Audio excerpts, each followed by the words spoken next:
Welcome to the Florida Open. I am Andy Coleman, Director of Esports for Incredible Technologies, and we are here in beautiful.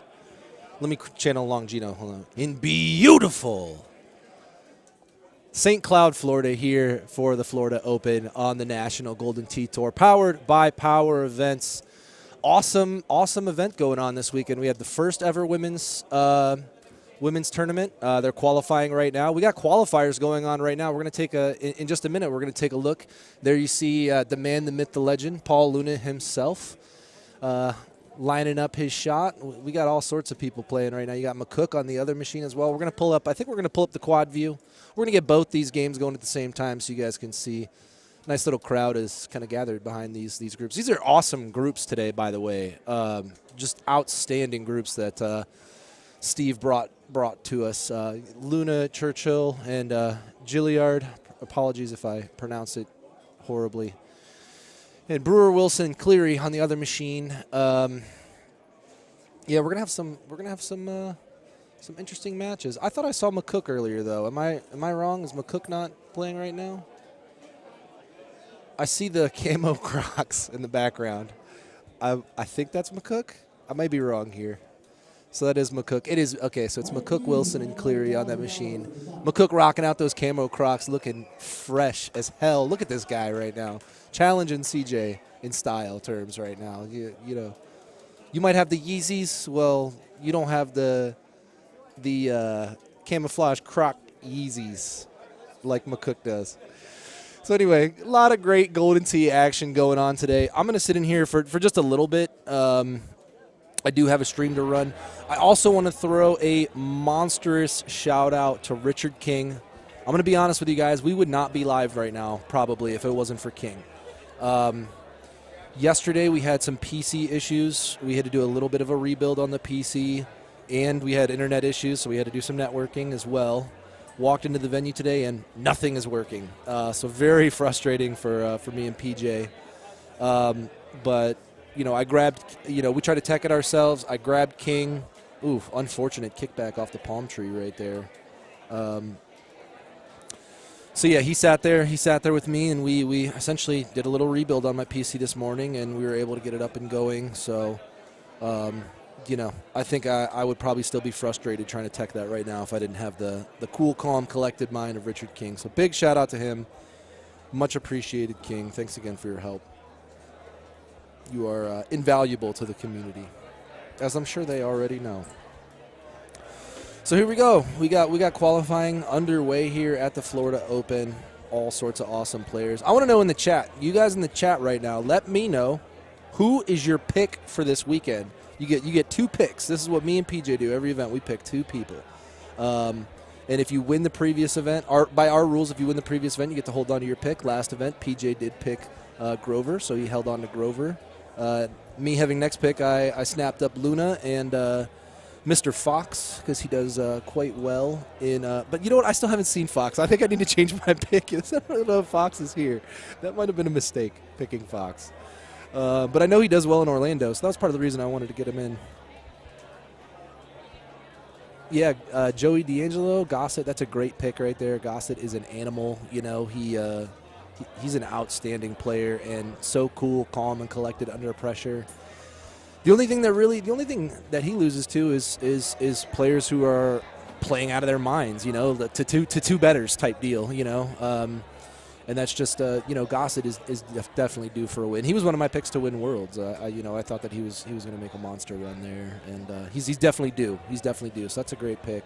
We got Mr. Haas in the building as well, so that's another solid choice. All you guys who are watching right now, please do me a favor. Go ahead and just click that like button. It takes like 1 second, but it really does help our metrics and shows more engagement, which I can then take later to sponsors to try to sell, you know, more prize pools for live events or just better, cooler, you know, effects at Worlds. Those of you who are at Worlds know we definitely stepped up in terms of quality and quantity of lights and effects, and that's, you know, that's a world I want to keep. That's kind of my world, and I want to keep growing it out till we get to, you know. Ooh, wow, that was rough right there. Unfortunate. Chip didn't drop.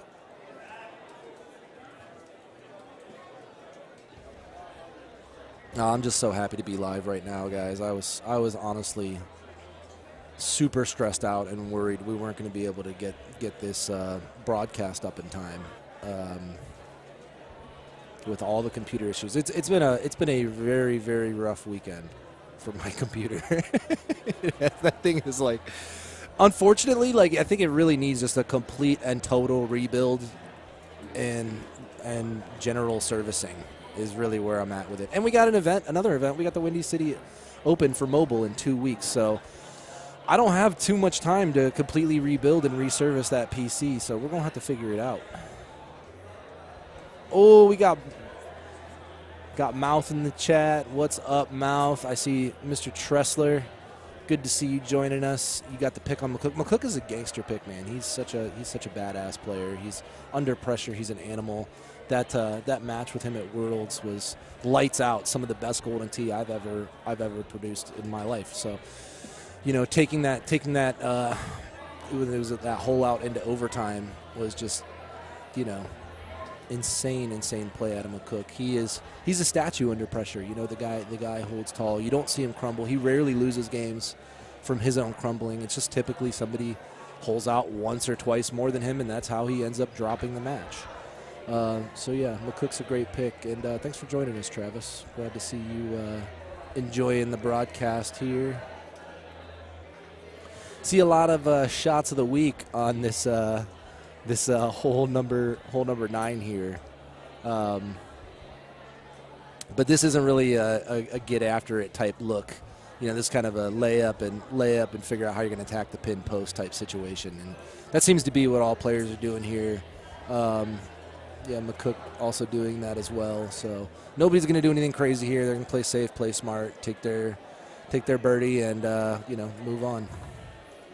Hopefully, birdies at least. That was a great approach right there. I think that was Cleary that hit there. Or maybe it was no. Yeah, I think it was. I always mix up which one's Wilson and which one's Cleary. So either way, it was a great. Got himself a nice. All three of these players on machine 27 left themselves relatively good approaches. We saw a little bit, not quite as clean on machine 26, but looks like those guys are cleaning up here. There's not a leaderboard link. This is the first course of the qualifier. Nothing has been entered yet. All that stuff you can find on pegttour.com. Steve Sobel will be updating that throughout the day. Just go ahead and click on the Florida Open, and then there should be either qualifier on the drop-down menu or bracket information. So just click around there on pegttour.com. You should be able to find that information. Although, again, we're halfway through the first course. Still have another group to play this course. And I'm not 100% if we have another heat yet or not. So it's probably going to be at least an hour before we'll start seeing scores come in, if not longer than that, potentially. So just FYI on that front.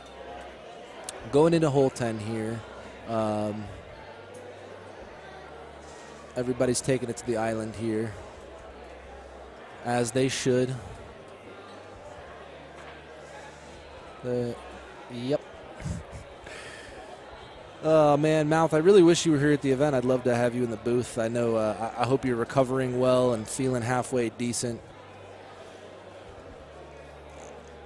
I would almost bring you in remote right now, Mouth. If I didn't deal with computer problems and internet problems over the past 2 days to the point of like pulling out what little hair I have left out of my head, I would consider bringing you in remote, at least for the time being. But yeah, it's, I'm trying to keep you guys company. You're gonna have to settle for me. I'm not quite as good as Mouth. I'm not quite as knowledgeable. I am twice as handsome. So, you got that. Got that going for you. And I don't vape directly into the microphone, so you guys also got that going for you. There, you can pretend I'm vaping for you, Mouth.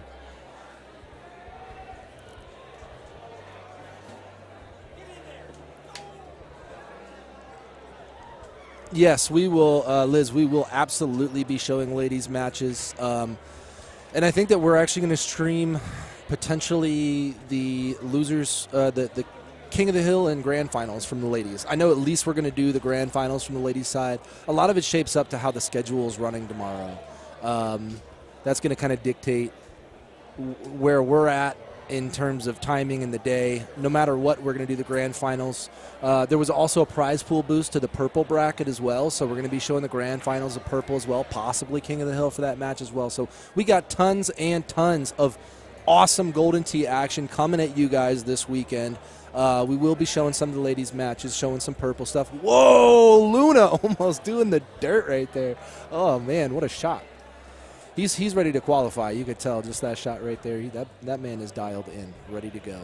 And he always is, you know. That's part of the reason that he is, world champion and arguably one of the best players in all of Golden Tee. He's wildly consistent and a monster at chasing cups. You know, he holds out, it really reminds me of the old Stenmark play style.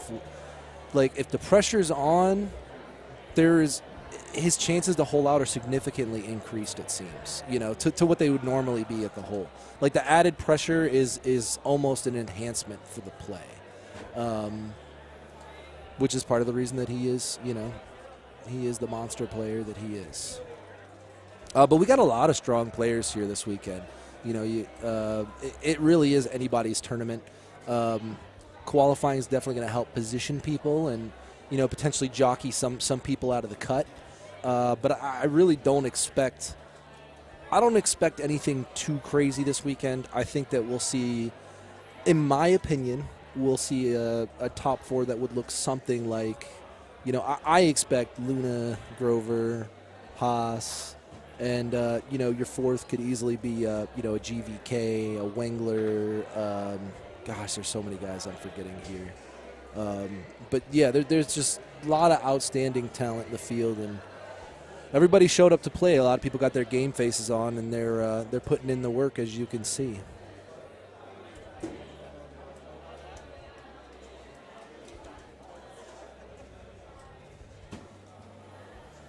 So hopefully you guys at home are relaxing, chilling, watching the Golden Tee. Maybe playing a little bit on your home edition while you take in the action. I know whenever I'm at home watching gaming tournaments, the first thing I always want to do, I watch for about 20 minutes and I'm like, I got to get out there and hit a few. That's the first thing I'll think. Is it like that for you guys too? Is it easy to just sit and watch, or does the urge to play start to take over at a certain point?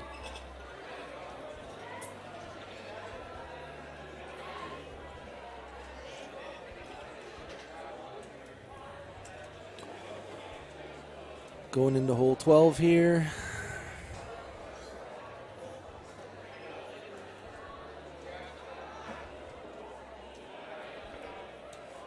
Nice shot right there.